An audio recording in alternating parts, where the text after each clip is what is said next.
Jadi waktu itu kalau lu ingat juga kita sempat meeting dan kita discuss, kalau misalnya kita sekarang ada nih di perkantoran, terus habis itu orang-orang pada di rumah kita mau reach out gimana caranya ya?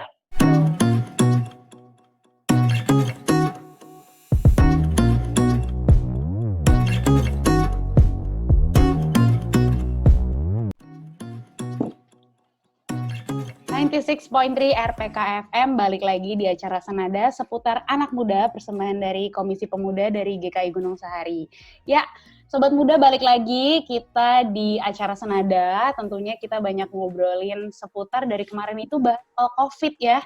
Sekarang sama gue Aike kita bakal ngebahas soal adapting karena udah sekian lama ya, kita udah sekitar 2-3 bulan stay at home, work from home, semuanya new culture juga, new habit. Jadi semoga teman-teman di sana udah mulai ready buat adapting, udah bisa adaptasi sama lingkungan yang baru dan mungkin aktivitas-aktivitas yang baru juga buat sobat muda sekalian. Ya teman-teman, hari ini gue ada beberapa tamu, tapi yang sekarang kita bakal ngobrol dulu sama Tony nih. Halo Tony. Hai semuanya. Halo, mukanya seger banget ya. Ya, sobat muda, kenalin, ini Tony. Tony, coba dong introduce yourself. Coba, sekarang lagi sibuk apa, Ton? Oke, hai semuanya. Gua Tony. Gua pekerjaan utama gua fotografer wedding. Asik, Nah, fotograferin kece orang-orang nikah ya. Rasanya nikah mulu dong, Ton. Apa? Rasanya kayak nikah mulu ya?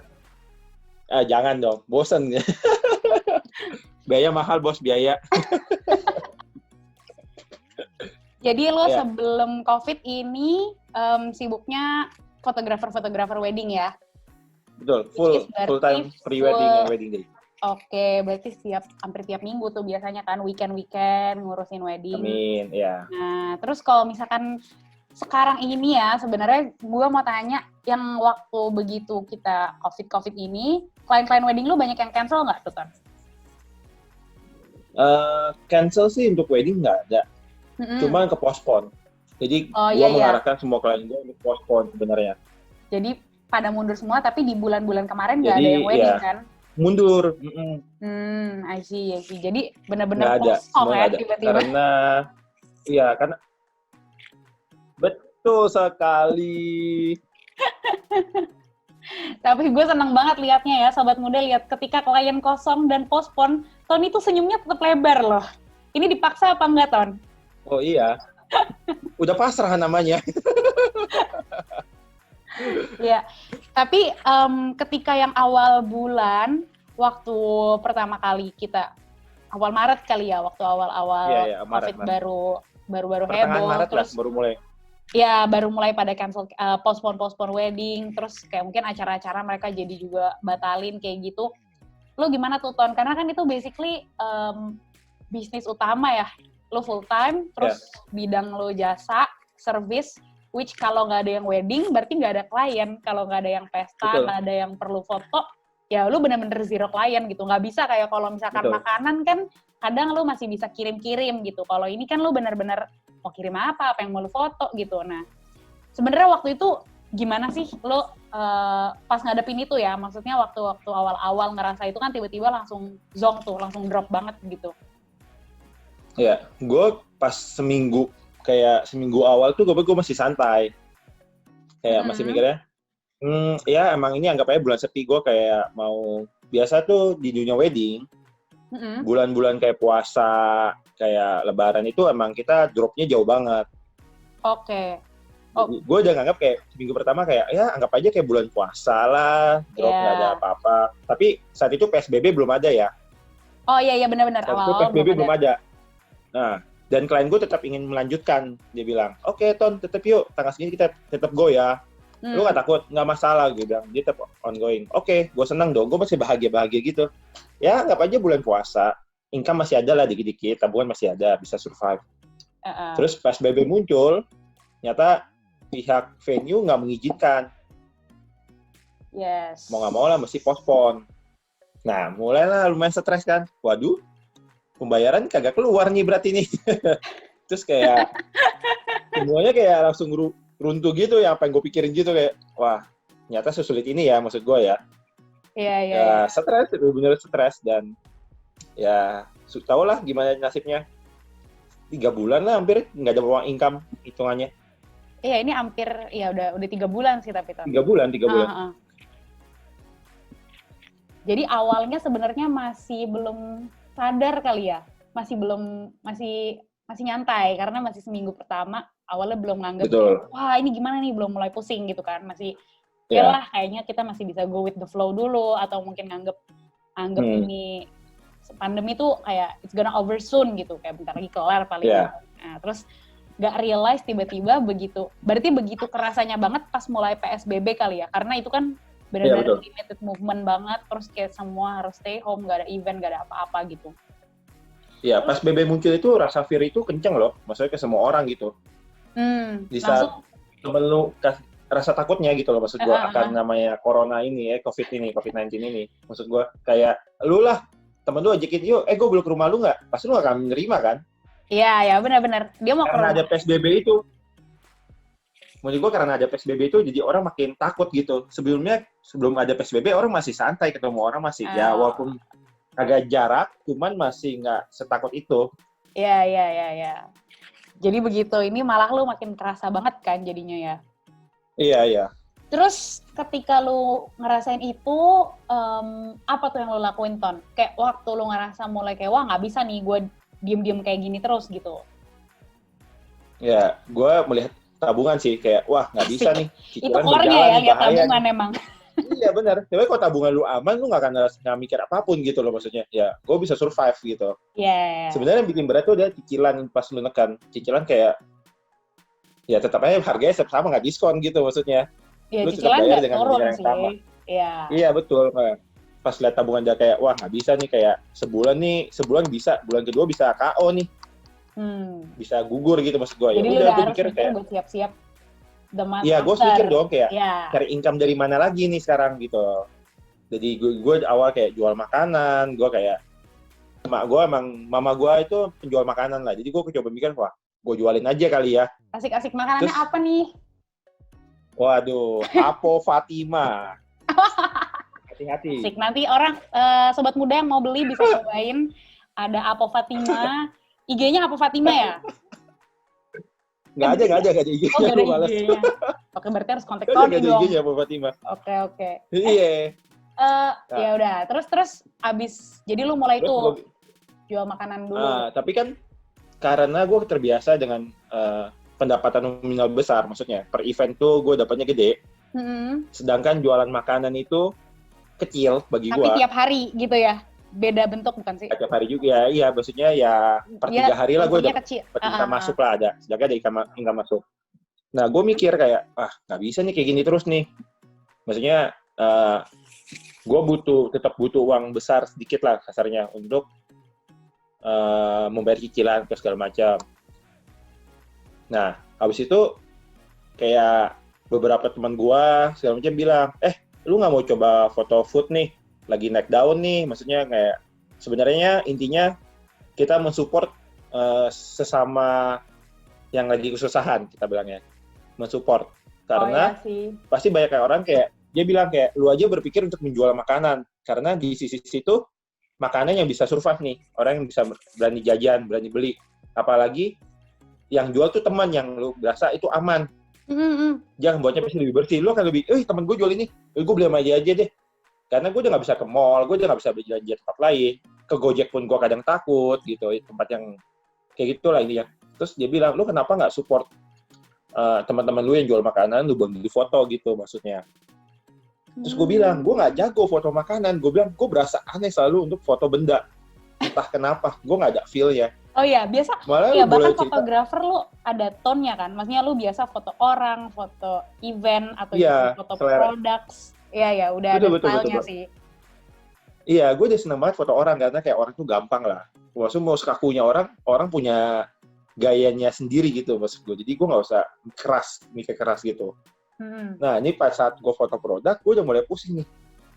Anjir ya, benda diem dan gue cuma tinggal jepret gitu sebenarnya. Tapi gue nggak dapat feel-nya ke sana gitu. Ya udah bilang, ya lu bantu aja kan. Maksudnya orang cuma butuh foto terang, tajam, maksudnya yang menarik biar dia menjualnya enak seperti itu. Intinya gue menolak lah, jadi gue masih menolak awalnya denial. Gue nggak mau, gue nggak bisa. Gue selalu bilang gue nggak bisa. Masih Nah, idealis pas, ya. iya, terus pas saat itu temen gue udah jalan, dia bilang, jalan-jalan, terus gue bilang sama ke bini gue, Pipi, Steffi, kalian pasti kenal semua. Nah, gue bilang ke dia, Pipi, maksudnya, ya tes aja ke teman-teman dekat, kan gue ada teman-teman dekat, tes dulu aja lu foto. Oh ya udah, gue bilang, gue foto, gue bilang, kayak nggak bisa deh, oh nggak, sorry, Pipi maksa gue untuk foto produk makanan gue sendiri. Berarti lo fotoin Apo Fatima dulu ya? Enggak, ada satu lagi, Bird Nest.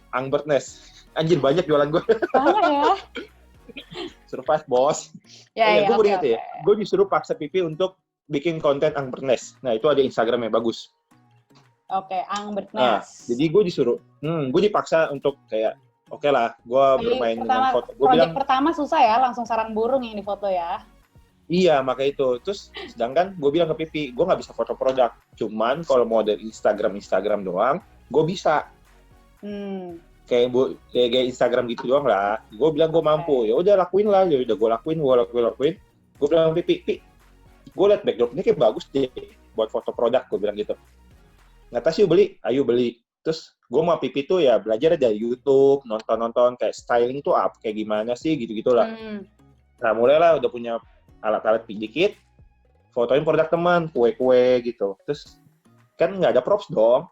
Iya. Nggak ada props. Gue minjem sama yang bikin kue. Gue boleh minjem props lu nggak? Biar foto lu makin bagus, gue alasan gitu doang. Sebenarnya belajar styling sebenarnya.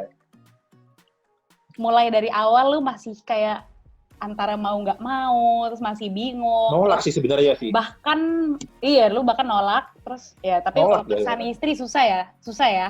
Iya. Kalau ngambek lebih bahaya masalahnya, bos. Oke. Kita bakal lanjut setelah yang satu ini, karena lagi seru banget proses gimana dari lu yang biasanya fotoin orang, harus berubah jadi fotoin barang yang nggak bisa punya gayanya sendiri, ya kan? Ya, jadi jangan kemana-mana, karena kita bakal balik setelah yang satu ini.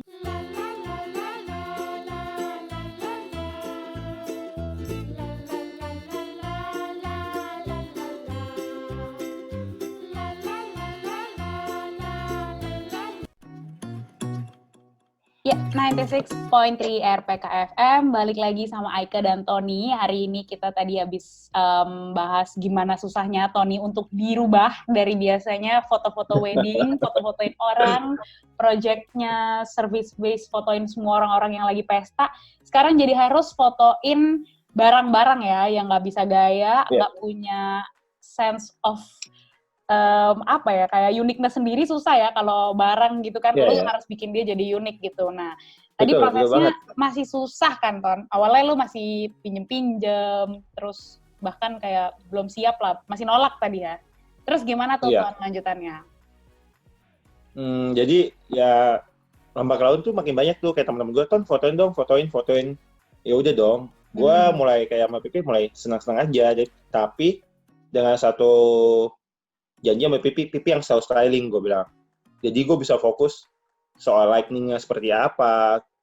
Gue bisa mikir kayak gimana cara lighting-nya gue pop-upin ke makanan, gitu-gitu. Gue jadi mikir teknis dan after post-pro-nya gitu. Jadi Pipi fokus ke styling. Gue nggak boleh ganggu-gugat apa yang Pipi lakukan, yang dia tata di atas meja, seperti itu perjanjiannya. Jadi kayak, kita belajar di area masing-masing. Jadi karena menurut gue saat gue pengen ikut campur ke styling, itu pasti akan chaos jadinya. Oh, ini kayak new thing ya buat kalian kayak. Iya, jadi kayak ya udah kita kerja. Pipi juga lagi work from home, jadi baik di rumah. Ya udah kita cari kerjaan, cari kesibukan lah sebenarnya biar satu hari lewat ya dengan lu ada dapat produktif lah, lebih produktif aja gitu menurut gue. Ya udah terus makin kesini ya. Makin jajan propsnya, spend money. Ya tapi it's investment lah. Jadi makin lama tapi investasi lu makin gede ke produk nih. Sayang ya kalau cuman corona doang ya. Iya, makanya itu gue sama Pipi berlanjut kayak, kalau kita mau investasi, kita harus nextnya juga harus Fokus. jalanin. Hmm. Iya, nggak fokus sih, tapi setidaknya jalanin gitu maksud gue. Jangan berhenti sampai corona kelar ya kita berhenti. Enggak, gue nggak mau gitu. Maksudnya investasi yang gue keluarkan lumayan juga sebenarnya jadinya. Intinya cari duit, jadi keluar duit juga. Jajan jadinya. Untungnya tuh buat beli-beliin investasi lagi ya gitu, Ton. Iya, betul. Tapi emang itu investasinya lumayan sih kalau lu buat beli-beli produk gitu. Tapi it's worth it karena jadinya lu sebulan 2 bulan ini jauh lebih produktif daripada lo bertahan dengan menunggu klien wedding kan. Betul banget. Betul banget. Jadi setelah 1-2 bulan ini lu jalanin coba berubah. Berarti lu nih banting setir kan ya, kalau buat dunia fotografer tuh lu banting setir banget dari biasa fotoin wedding jadi ke products. Atau itu bisa Kalau jadi banding tambahan? Ya, kalau banding setir banget enggak sebenarnya. Karena masih satu lingkup service maksud gua di dunia jasa fotografi. Jadi nggak ngerubah kayak dari gua foto jadi penjual sepeda, enggak. Tetap gua masih based on skill dan service gitu. Cuman karena yang kayak gue sering banget kayak meeting sama teman-teman kayak ngobrol sama profesi wedding kayak ini kita wedding gimana ya ntar ya nasibnya ya, karena pasti banyak banget yang akan nge-cut semuanya itu, banyak banget cut gitu. Apakah mereka akan menghargai sebuah foto lagi apa enggak, gue juga nggak tahu gitu maksudnya. Apa mereka hanya kebutuhan sekarang teknologi handphone yang canggih menurut gue, ya udahlah yang penting handphone ada. Takutnya seperti itu, takutnya kita ada rasa riskan. Jadi kayak gue pikir ya udahlah, mungkin kayak sampai akhir Oktober November kali wedding yang private itu akan tetap turun menurut gue. Nggak kayak tahun lalu yang kita enjoy berberan itu udah kayak manen duit gitu, capeknya secapeknya tapi ada hasilnya gitu. Jadi ya gue berpikir ya udahlah, produk makanan gitu. Gue kayak mikir ya ini jarang ketemu orang gitu, last kontak sama dengan orang, jadi mungkin akan lebih berjalan seperti itu. Sedangkan menurut gue kayak makanan ini akan beralih sampai tahun depan tuh frozen tuh akan orang udah image-nya akan baik, nggak kayak dulu. Dulu lu mau beli, ini makanan frozen nggak bagus, nggak enak, nggak sehat atau apalah, akan image itu. Tapi zaman sekarang frozen udah nih kita simpan aja di rumah sebulan aman, kita masih bisa atau bisa kita bunuh dulu bakterinya di freezer. Iya, pasti dikira dingin bakteri mati, ntar kita panasin bakteri mati juga karena kena api. Akan seperti itu maksud gue. Semua produsen makanan atau semua yang jual makanan akan berpikir, gue sekarang harus berpikir gimana gue bisa jual online gitu tanpa ketemu orang. Jual online itu butuh foto-foto yang menarik menurut gue. Benar. Akan ada kayak foto-foto menarik, foto-foto pemancing, atau ya menurut gue di dunia foto ini akan lebih berjalan lebih lagi, menurut gue akan selangkah lebih maju lagi daripada demand-nya akan lebih tinggi ya berarti ya. Betul banget. Jujur gue kayak di bulan ini gue sudah membuka foto makanan itu untuk berbayar, bukan untuk kayak dari teman doang. Oh berarti gue telat ya? Aduh. Jadi gue udah benar dapat. Oh lu mau? Aduh. Jejamu, welcome Jejamu. Jadi udah berbayar bulan ini ya, Ton? Iya, gue udah mulai berbayar. Karena gue pikir gue udah harus dapat uang masuk ini ya sekarang. Karena gimana ya, kayak ya gue hidupnya di dunia foto gitu loh. Nggak bisa gue full kasih orang free kayak terus-terusan atau murah-murah terus maksudnya. Tapi gue ya adalah standarnya gitu loh. Jadi gue udah mulai berbayar, jadi kayak mulai income masuk. Dan kayak kemarin, gue baru bener-bener kemarin banget. Gue baru 3 hari lalu mah kemarin. Jadi gue baru selesai tekan kontrak sama OTW. Martabak. OTW tau kan?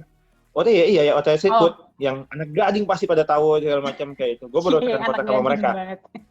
Oke. Oh jadi lu iya makanya udah bener-bener profesional banget sih ya. Lu udah maksudnya bahkan udah cari-cari klien sendiri gitu. Maksud gue bahkan bukan kayak cuman oh ya udah teman minta gue kasih service deh gitu. Tapi lu udah mulai mempublish your own apa ya, kayak establishment ini gitu. Karena walaupun berarti lo let's say lo akan predicting kan berarti sampai November atau mungkin berarti end of this year lah, bahkan 2020 akhir pun wedding demand nggak akan setinggi tahun-tahun lalu gitu. Jadi lo udah prepare ini Pasti. sampai ya let's say 7-8 bulan ke depan lo minimal akan berkelut di sini dengan profesional gitu. Iya. Wah, Iya, gue berarti akan fokus di istri lu sini. bakal sibuk sih ini. Sibuk banget sih stylingnya Ya. sih. Nggak, kemungkinan gue akan nyari orang baru sebenarnya. Kemungkinan gue akan collab jadinya kalau makanan. Oke. Karena kan Pipi juga bekerja kan, dia kantoran, Iya. maksudnya. Gue nggak akan bisa push dia terus gitu loh. Mm-mm. Jadi gue akan mungkin next-nya kalau ada makanan, gue akan collab dengan stylist yang udah ada. Jadi new challenge banget ya. Tapi Sangat. menarik loh. New challenge banget dan gue sebenarnya suka banget lihat lu dari yang jadi kita udah kenal tuh udah lumayan lama ya sobat muda. Jadi kita Yeah. pas gue lihat selama ini Tony tuh jiwanya fotografer wedding banget gitu. Nah makanya pas gue lihat dia mulai foto-foto produk, gue amazed. Wah, ini orang cepet banget udah kepikiran foto-foto produk aja. Yang lain masih pada sedih dengan COVID, mungkin masih bingung gitu ya. Tapi Tony tuh cepet langsung udah kepikiran fotoin produk, langsung kayak oke, berarti it's the new demand gitu kan. Yang gila setiap hari gue udah ngeliat banyak banget brand produk baru juga kan, kayak dan semua produk baru itu butuh foto minimal, foto yang legit lah supaya bisa compete, bisa bersaing juga lawan produk-produk lain gitu. Dan lo tuh muncul di saat yang tepat karena lo bisa membantu kebutuhan orang-orang yang butuh fotografer ini gitu menurut gue. Jadi itu apa ya, encouragement banget sih buat teman-teman yang mungkin di bidang jasa kayak Tony, fotografer atau mungkin WO juga banyak banget yang kena kan ya. Teman-teman WO lu banyak kan? Juga WO. Kayaknya WO tuh lumayan kena banget pasti. Dekor, WO, hampir fotografer. Semuanya sih hampir kena telak sih sebenarnya. Iya. Kayaknya emang berat banget. Tapi nggak berarti kalian bermuram durja ya, sedih-sedih lama-lama. Karena ini waktunya udah untuk adaptasi dengan apa yang terjadi di sekitar kita. Let's say kayak Tony udah mulai adaptasi dengan ke makanan. Tapi bisa juga kalau kalian mau adaptasi ke tempat lain, bentuk-bentuk yang sekarang lagi jadi demand, bentuk-bentuk yang sekarang lagi jadi kebutuhan orang-orang, bisa adaptasi dengan apa skill yang lo punya gitu. Kayak Tony nggak jadi, tadi lo bilang jadi apa? Jadi tukang sepeda ya? Tukar jadi jualan sepeda ya? Oh, nggak sejauh itu ya. Sepeda itu lagi naik daun coy. Iya, sepeda itu lagi naik daun. Benar, gue juga. Wah, gue juga kaget sih. Tapi ya, iya, berarti bisa juga Ton, kalau lo mau jadi tukang sepeda boleh-boleh. Mau jadi jual sepeda boleh, bisa. Nantikan sebentar lagi. Weh. Iya, jadi seneng banget hari ini bisa ngobrol-ngobrol sama Tony. Dari cerita banyak banget, gue yakin semua orang akan menghadapi fase-fase lo. Yang pertama, lo masih tenang, anggap ini belum, oh ya udah ini jadi savings aja nih. Nanti kita masih bisa survive berapa bulan kemudian. Tiba-tiba mulai lihat tabungan dan cicilan, mulai berpikir keras gimana caranya gue bisa adaptasi nih, gue harus survive dengan bisnis gue sendiri gitu. Nah itu yang bagian terberat, antara lo denial atau lo mau accepting, lo mau adapting, lo siap untuk, dan setelah lo adapting aja, challenge-nya gue lihat banyak banget. Lo harus cari stylist, lo harus cari cara angle foto yang baru, itu kan juga nggak gampang kan, sama sekali susah menurut gue. Dari yang biasa fotoinnya orang tuh beda banget deh begitu pindah ke produk. Nah teman-teman bisa coba berbagai cara juga buat menghadapi challenge baru itu gitu. Jadi sebenarnya ada pesan nggak Ton buat teman-teman yang mungkin masih bingung atau kayak masih worry dengan COVID-19 ini gitu? Menurut lo titip dong pesan buat bagi ke teman-teman gimana? Buat kalian yang kerja di dunia jasa gitu, maksud gue fokus jasa ya, karena gue juga di bidang jasa and service gitu. Yang hasilnya tuh subjektif menurut gue, nggak ada objektif. Itu kalian skill itu menurut gue yang paling bisa diakalin gitu loh, bukan barang. Misalnya kalau lo berjualan barang, ya harga patokannya tuh udah jelas. Misalnya kalau makan nasi goreng harganya 10.000 gitu, ya jelas lu bisa naikin ke berapa gitu. Atau kayak gampang ya, sepeda bisa ya lu beli sepeda lipat 5 juta. Ya lu jelas itu angka jual 5 juta. Lu harga patokan jelas. Karena jasa dengan keadaan ini lu bisa adapt gitu loh.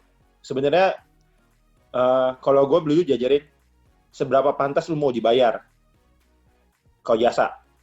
Lu Asik. menganggap diri lu seberapa tinggi. Bener kan? Tapi karena keadaan seperti ini, menurut gue hilangin gengsi lu gitu loh. Kecuali lu udah terkenal mampus gitu. Maksud lu udah dikenal di dunia gitu. Instagram lu gila banget. Nih orang terkenal banget. Orang yang akan nyari lu dan menerima lu apa adanya gitu. Dengan harga lu. Cuman di saat lu kayak masih kayak gue, kayak nanggung enggak gitu. Ya adapt lah maksud gue. Yang penting bagi gue, apa ya, kalau pada saat susah kayak gini, kayak lu diterpa gini, lu belajarnya melihat sesuatu kayak titik telak di hal yang berbeda. Seperti kertas kosong, lu kalau orang dulu gue belajar, gue inget banget sampai kayak orang pada bilang out of the box gitu, ya kan? Tapi kan untuk keluar dari zona nyaman itu nggak gampang. Jadi gue selalu pakai perumpamannya ini, kertas putih dikasih titik hitam tengahnya. Nah, gue selalu bilang apa yang lu lihat, orang akan lihat titik tengahnya hitam itu. Bagi gue titik tengah hitam itu adalah masalahnya, yang semua orang fokus ke sana. Sebenarnya area putih itu masih banyak. Area yang lu bisa lu gali banyak banget yang bisa dieksplor. Banyak banget. Bener kan? Kalau lu kasih kertas bagus. putih, Gue suka analoginya. Iya kan? Lu akan melihat itu titik hitam, pasti nggak lihat. Lu nggak akan lihat titik kertas putihnya, lu akan lihat titik hitamnya. Lu akan lihat kertas putihnya ada titik hitamnya. Jadi mata lu akan melihat ke fokusnya itu masalahnya. Tapi sebenarnya di titik hitam itu adalah yang putih yang gue tuh masih gede itu loh. Oke, thank you banget Ton buat analoginya, gue suka. Jadi anggaplah itu jangan titik hitamnya, tapi exploration-nya. Kalian bisa explore banyak banget. Dan teman-teman jangan kemana-mana, stay tune karena kita masih ada teman-teman yang lain yang bakal sharing sama kita juga mengenai pandemi ini. Dan thank you banget buat Tony dan waktunya. Semoga makin banyak klien-klien makanannya. Bisa cek di Instagramnya apa, Ton? Amin. Oh, Instagram pribadi gue ini _Tony. Oke, @ini_Tony bisa cek kalau ada yang mau pesen. Satu lagi wedding. Moji Grab ID. Oke, kalau tetap ada yang mau merit ya, masih mau pesta, bisa cek ke mojigraph.id. Thank you banget, Ton. See you next time setelah pandemi ini berlalu, kita bisa ketemuan langsung face to face. Bye-bye. Thank you, bye. Jangan kemana-mana, sahabat muda.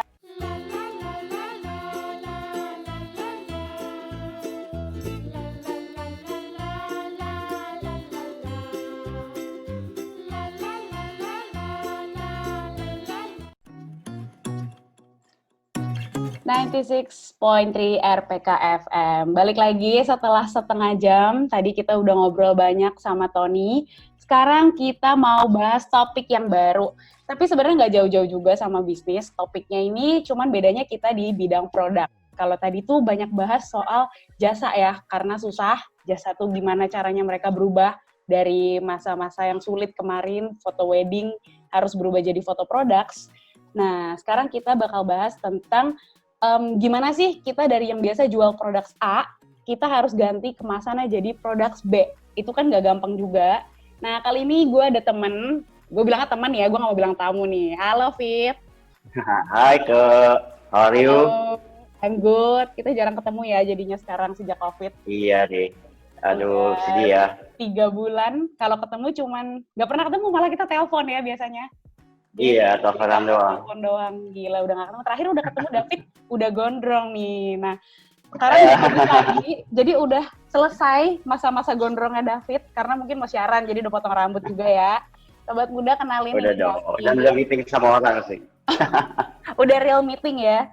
Iya. Udah. Jadi, David ini partner bisnis ya sama gue, jadi kita udah lama banget, udah setahunan. Kita ngobrol bareng, discuss bareng, brainstorming ideas bareng, dari yang idealis sampai kalau udah melipir-melipir dikit gak apa-apa gitu. Jadi banyak banget yang kita bisa omongin kali ini, karena semua orang yang punya bisnis yang lewatin COVID ini juga udah go through ups and down. Dan kali ini kita mau specifically bahas juga tentang adaptasi itu. Sama, hal yang sama yang kita hadapi juga di jamu kita, karena kita berdua nih bareng, ada satu lagi ya partner kita bikin jamu. Jadi sobat muda kalau yang tahu, kalau bilangnya COVID itu bisa mengurangi mengurangi chances untuk kena COVID itu dengan minum jamu waktu-waktu itu. kita tuh lagi waktu itu seneng ya, lumayan seneng, wah laku nih, banyak yang beli jamu kita. Iya. Tapi ternyata nggak semudah itu guys. Jadi nggak semudah itu untuk mengajak orang-orang berubah dari minum boba jadi minum jamu. Ya, nah kita bakal sharing banyak selama 30 menit ke depan nanti untuk tentang detailsnya gimana, struggles-nya kita gimana. Tapi sebelumnya gue mau nanya-nanya dulu nih, Fit. Selama COVID, kesibukan lo yang dulu sebelum COVID sama yang sekarang gimana sih? Tambah sibuk kah? Atau justru tambah nganggur? Jadi kalau gue itu full time, gue kan sebenarnya di bidang investasi ya, Kak. Dan di bidang investasi ini gara-gara COVID terus jujur banyak usaha yang lagi sulit.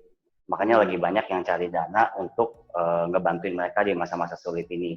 Jadi kalau dari sisi gue sendiri, kerjaan malah jadi lebih sibuk sih. Banyak yang kontak-kontak kita gitu. Oh iya Dan benar sih.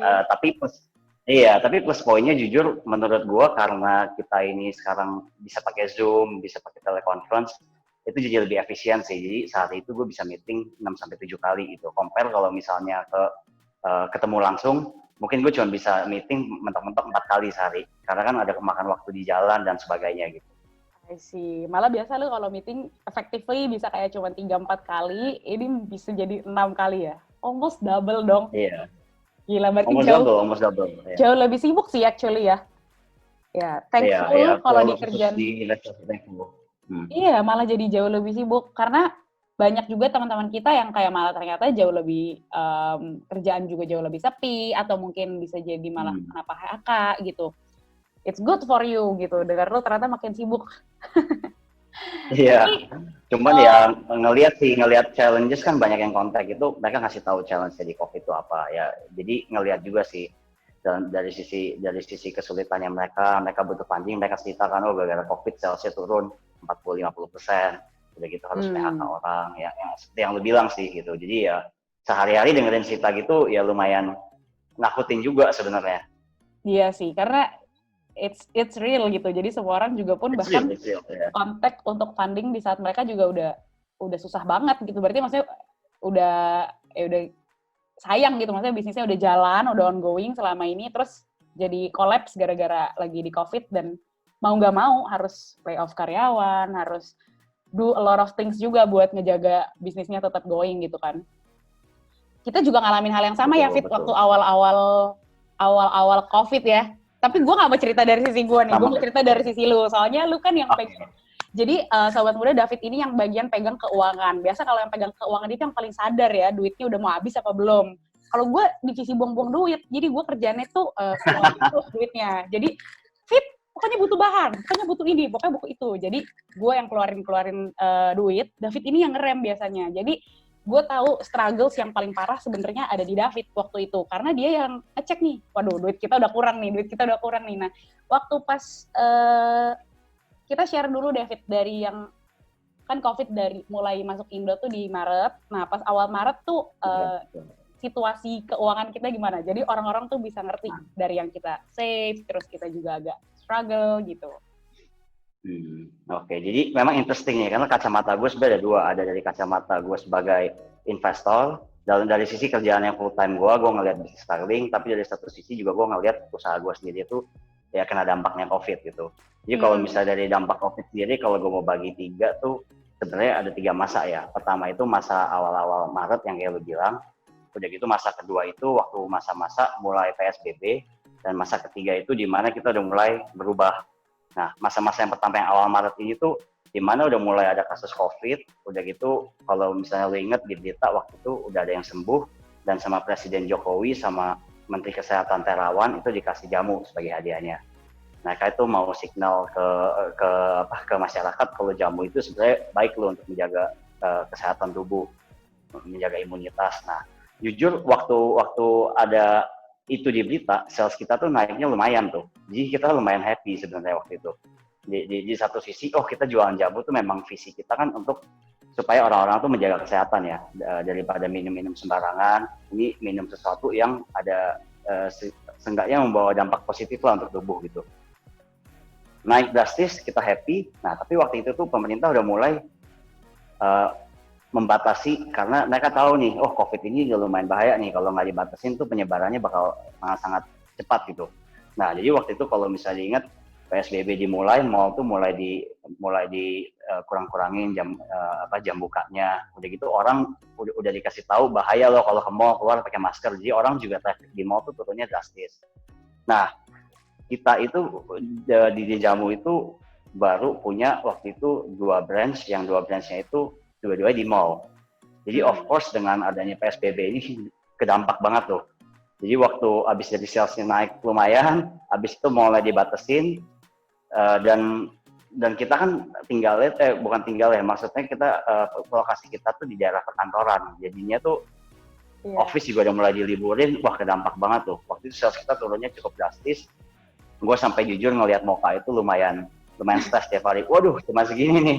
Dan sedangkan kita kan punya karyawan tuh 9 ya, kurang lebih. Nah itu tuh gue selalu mikir gimana nih hidupinnya dengan sales turunnya segini banyak gitu. Jadi waktu itu lumayan tuh gue ngeliatin seminggu, waduh salesnya nggak naik-naik nih. Udah gitu makanya gue sempat mention ke Aike dan ke Jackson juga sebagai partner. Gue bilang wah kalau gini terus kemungkinan besar kita harus capital call nih. Ingat gak waktu itu gue bilang? Iya, gue inget. Karena kemungkinan besar tuh ini kalau gini terus. Nah makanya waktu itu kita diskusi sebagai partner, gimana nih enaknya. Jadi kita memang waktu itu ngelakuin cost cutting sih ada sih. Jadi karyawan itu dari tadinya satu shift itu ada 2 orang, sekarang kita kurangin jadi 1 orang gitu. Jadi di line cost cutting juga sebenarnya membantu sih, karena kan namanya COVID kan nggak boleh deket-deket. Sedangkan booth kita kan jaraknya kan memang kurang dari 1 meter ya. Ya gitu. Jadi dari sisi itu kita coba lakuin. Udah gitu waktu mallnya sempat ditutup, Plaza Blok M tuh waktu itu ditutup. Ya kita mau nggak mau akhirnya karyawannya kita pulangin dulu sementara gitu. Jadi kita bilang sorry nih, bukannya kita sama sekali nggak mau PHK. Ya kita sedih. Kalau PHK sih of course kita nggak mau lah, itu paling terakhir yang kita mau lakuin gitu. Sebisa mungkin kita usahain supaya namanya karyawan kan itu bagian dari kita juga ya. Kita bisa besar itu ya dari karyawan yang melayani customer. Jadi kita bisa mungkin mau karyawan itu tetap kita jaga, tetap di dalam. Tapi memang sangat disayangkan. Waktu itu gue juga yang ngomong ke satu-satu tuh, aduh maaf sekali ya kita harus rumah ini, bukannya kita mau seperti ini tapi keadaannya memang begini gitu. Dan tapi untungnya sih semua pada ngerti, malah semuanya pada karyawan-karyawan yang dirumahkan sementara itu malah mendukung kita, malah dia bilang kita ngerti banget kok Pak, kita doain Pak supaya ini cepat berlalu dan Jamu itu bisa naik lagi gitu. Nah itu masa-masa sulit di situ. Lumayan sih kepikiran, waduh gimana ya, apa kita masih bisa survive, itu gue sempat mikirin juga gitu. Tapi di satu sisi gue selalu mikir juga, oh namanya di bisnis itu memang selalu ada tantangannya sih. Even though sekarang nggak ada COVID pun, ya pasti selalu ada gitu masalah. Dan tugas kita kan sebagai pengusaha ya, kita harus muter otak gimana caranya buat ngatasin masalah itu. Dan kita harus lebih kreatif lah gitu. Jadi waktu itu, kalau lo ingat juga kita sempat meeting dan kita discuss, kalau misalnya kita sekarang ada nih di perkantoran, terus habis itu orang-orang pada di rumah, kita mau reach out gimana caranya ya. Betul, itu turning point moment ya, waktu kita mau reach out ke teman-teman yang karena situasi kita tuh Sobat Muda, kalau kalian pernah dengar Jamu, brandnya kita ada di Setiabudi 1 sama di Blok M, which is dua-duanya itu lokasi yang memang strategically kita pilih untuk perkantoran. Jadi agak aneh ketika kemarin kita PSBB semua nggak ada yang ke kantor itu, gimana kita bisa nyari ke perumahan ya, karena deket-deket kita nggak ada perumahan gitu, jarang lah, kebanyakan paling juga orang-orang apartemen mereka juga expat atau kayak orang-orang yang kerja juga gitu, jadi nggak gitu reaching out gitu. Sedangkan kalau kayak perumahan kan let's say kita di Gading enak, atau mungkin di perumahan di daerah Pondok Indah ada dapet gitu. Jadi waktu itu emang agak sulit, tapi kita udah sempat ada momen titik terang itu waktu itu Sobat Muda, dan kita bakal bahas setelah yang satu ini, jadi jangan kemana-mana.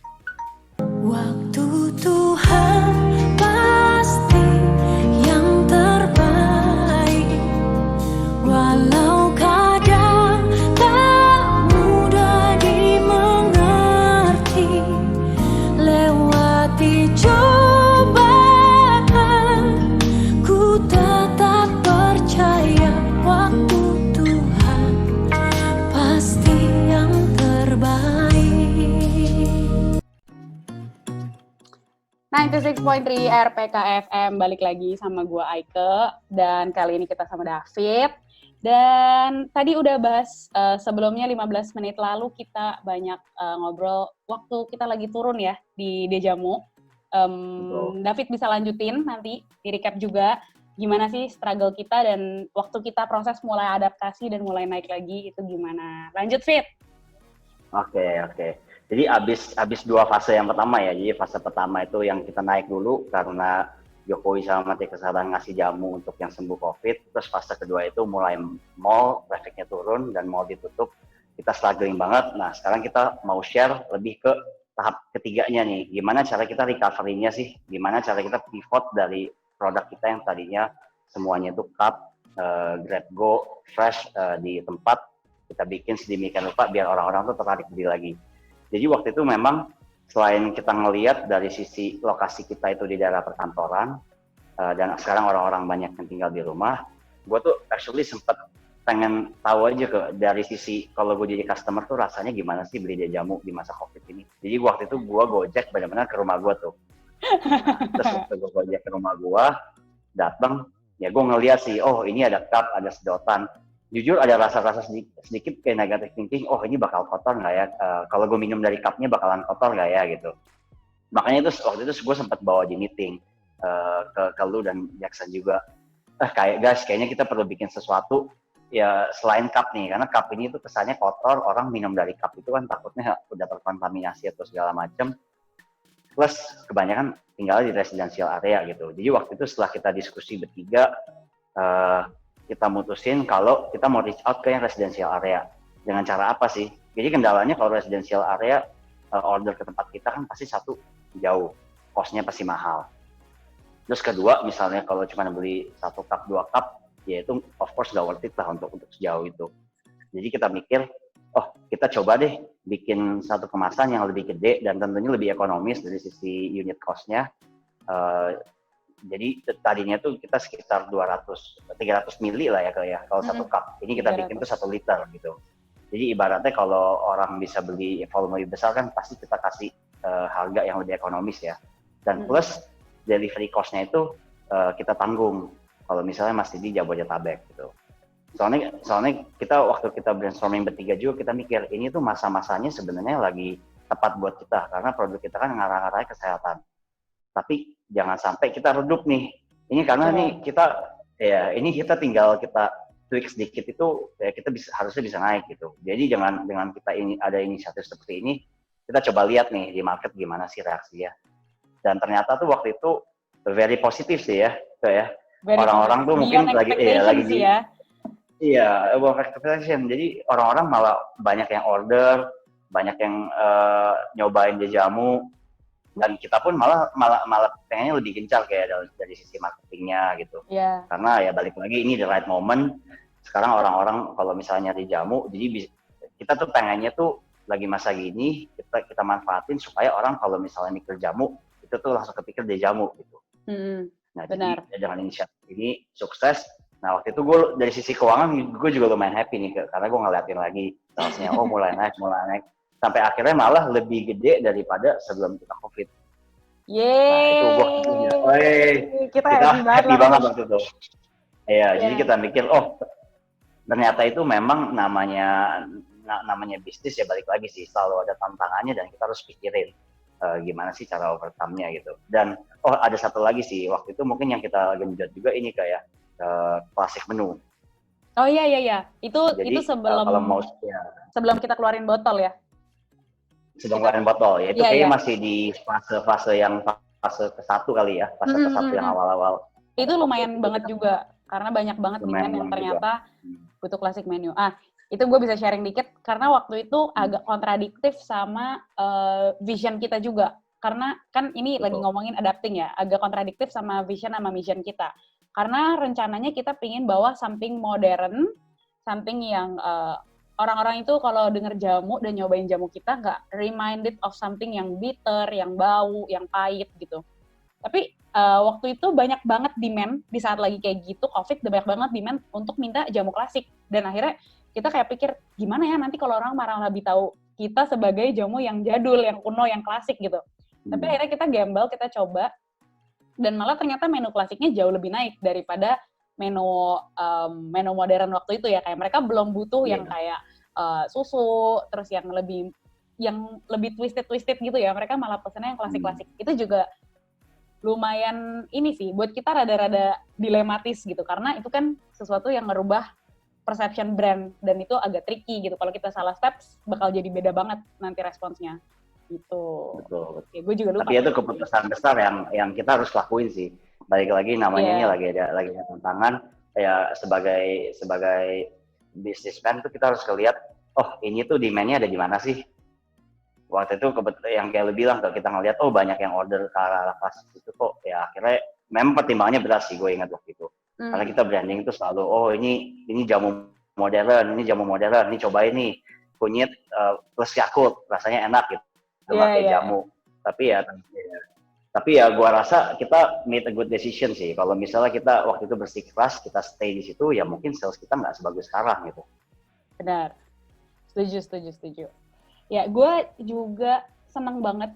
Kenapa gue juga pengen share ini ke teman-teman dan gue berani bawa brand gue sendiri, karena gue benar-benar ngalamin secara langsung gitu. Gue cerita ke teman-teman betapa sedihnya sempet lihat jamu karena PSBB. Padahal orang-orang tuh kalau chat kita ya, pasti pada bilang gini, wah jamu lu gimana? Pasti untung banget ya, pasti naik banget nih, oke banget nih salesnya.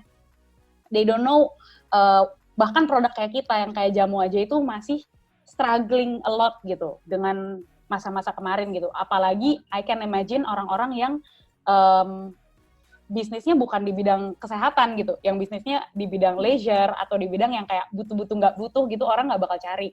Pasti itu drop banget gitu. Jadi teman-teman yang mungkin ngerasain hal yang sama gitu, or maybe even worse gitu, kayak kalian tuh pas dengerin ini mungkin bisa jadi ya dapet some ideas, kita harap jadi bisa tahu juga kayak waktu itu tuh kita pas ngelewatin itu juga struggling momennya gede, dan apalagi kita bertiga brainstorm bareng itu sering banget kayak kita mostly ngomonginnya juga branding, soalnya kita takut kalau branding kita ini udah susah-susah kita bangun selama 1 tahun, dari yang nggak ada orang yang appreciate jamu secara modern, secara ada di mall dan hygiene gitu. Orang jadi kayak, sekarang kita udah pelan-pelan berubah, dan lagi naik-naiknya tiba-tiba drop, itu berat banget buat kita untuk nggak bahas soal branding. Tapi balik lagi sih, apa kita mau stick sama idealisme kita, yang soal branding itu, atau tetap sama cups kita gitu, atau kita mau coba untuk adapting, pelan-pelan coba untuk adapting. Nah Fit, sebenarnya gue ada last question untuk kita bahas, itu sekarang setelah new normal ini, kan gue nggak tahu nih prediction lo, mungkin lo dari sisi investment di kantor lo kerja, lo lebih ada prediction kayak kira-kira kapan sih kita bakal balik ke masa-masa normal, kembali ke sedia kala gitu. Tapi apakah yang kita lakukan sekarang ini will continually kita bakal lakuin lagi sampai nanti-nanti, atau kita bakal stop and get back to our kayak previous products gitu, jadi kayak kita balik lagi ke cups aja, botol kita nggak jadi jual gitu, dengan apakah kita dengan new normal yang baru, atau nanti in the future gimana? Oke, jadi dari sisi jamu sendiri sih sebenarnya meskipun fokus kita tuh lebih ke yang anak muda dibikin modern, sebetulnya ada juga nih tesis yang nomor 2 ke sebenarnya, yang kita sebenarnya nggak terlalu fokus tapi marketnya juga ada, which is itu orang-orang yang sebenarnya suka minum jamu juga, karena 2 market ya, kalau yang muda ditanya pernah minum jamu nggak? Lebih dari 80% tuh waktu kita survei bilangnya pernah dikasih orang tua, rasanya pahit. Nah, kita kan targetin yang itu ya waktu itu ya. Tapi sebenarnya ada juga loh yang orang-orang suka minum jamu dan sekarang itu mereka bingung nyari di mana. Karena kalau orang ditanya, dapat jamu di mana sih? Pasti ngomongnya jamu gendong. Tapi coba kita tanya sekarang, jamu gendong dapetnya di mana? Udah jarang kan yang keliling-keliling, mbok-mbok di depan rumah gitu. Beda lah sama zaman dulu. Nah, jadi sebenarnya tuh dengan ngelakuin kita issue semua menu-menu baru yang klasik ini, sebenarnya tuh ngetap lebih kayak nomor 2 ini, di mana orang-orang tuh susah nyari jamu dan sekarang accessible kok, ada di mall, mereka kelihatan brandnya ada jamu, mereka bisa beli entah pahitan, entah temulawak, semua yang pure. Nah, jadi kalau menurut gue sih COVID ini sendiri itu recovery-nya mungkin masih bisa setahun lebih, memang nggak akan spontan, bakal terus ada di sana, dan karena demand-nya itu masih ada, menurut gue sih kita harus tetap serve menu-menu yang klasik ini. Dan gue ngelihatnya sebenarnya kalau misalnya tadi yang ada COVID pun, mungkin kita bakal nge-tap jamu yang modern untuk jangka waktu yang lumayan lama, dan sampai sampai segmen yang ini udah mature, kita udah dapat lumayan banyak, mungkin ujung-ujung Baru kita bakal kita tap bisa. juga segmen yang kedua ini. Ya. Nah, jadi yang gue mikirin mungkin COVID ini tuh sebenarnya cuma speed up the process aja gitu. Asik, gue suka banget nih kesimpulannya. Jadi sometimes sobat muda, kita kalau ngelihat dari kacamata negative way ya, kita semua bersedih dengan COVID ini gitu. Dan tapi one thing for sure, belakangan gue lagi sering renungan juga waktu one of my devotion tuh tentang gimana Tuhan tuh nggak pernah ngubur kita sih. Jadi kayak kalau kalian lagi down di masa-masa ini tuh, kalian jangan mikir kalian lagi dikubur sama Tuhan, tapi kalian tuh lagi ditanam, which is benih itu kalau nggak dikubur di dalam tanah ya lu nggak akan pernah tumbuh gitu. Kalau lu taruh benihnya di atas tanah, ya dia nggak bisa tumbuh gitu. Mau nggak mau lu harus ditaruh dulu, ditutupin dari dalam tanah, akhirnya lu baru bisa tumbuh. Jadi sama kayak tadi kita juga ngerasa kalau COVID ya bener juga, it speed up the process yang kita mau. Memang tujuannya itu ya, lama-lama market kita tuh yang suka minum jamu jadi banyak, akhirnya orang-orang jadi bisa beli jamu menu-menu klasik kita. Tapi dengan COVID semua orang jadi mulai menyukai jamu, dan kayak mereka jadi kayak ya udah, kita udah dapet target market yang lumayan besar yang suka jamu secara regularly gitu, which it's a benefits for us juga ya. Jadinya kita dapat langsung market yang lebih besar. Ya jadi pesan terakhir deh buat sobat muda gitu, Fit, kira-kira apa untuk menyemangati sobat muda yang mungkin lagi struggling dalam bisnisnya? Oke. Mungkin kalau ngasih sharing dari sisi gue personal tuh ada dua sisi ya. Pertama mungkin dari sisi bisnisnya, kedua dari sisi spiritualnya. Nah, kalau dari sisi bisnisnya sendiri itu menurut gue ya jangan pernah nyerah. Namanya bisnis, balik lagi yang gue bilang tadi, selalu ada tantangan. Mau ada COVID nggak ada COVID pun pasti selalu ada tantangan. Jadi pertama jangan pernah terlalu comfort, selalu mikir apa nih next yang kita bisa lakuin, atau apa sih perubahan yang bisa kita lakuin. Terus kedua ya jangan pernah down gitu. Selalu percaya namanya sukses itu kan harus dicoba berkali-kali. Jadi kalau ngeliatin sukses story itu, banyak orang yang nggak tahu berapa banyak kegagalan sih yang di belakangnya, dan berapa pusingnya sih di belakang. Biasa tuh orang-orang selalu mikirnya, enak ya udah sukses, kayaknya gampang banget gitu. Nah sebenarnya enggak, gue yakin banget semua orang yang sukses itu udah mikirin matang-matang dan udah bekerja keras sedemikian rupa, makanya mereka bisa membuahkan hasil sedemikian rupa gitu. Dan yang kedua kalau dari sisi spiritualnya, ini dari sudut pandang gue pribadi sih ya.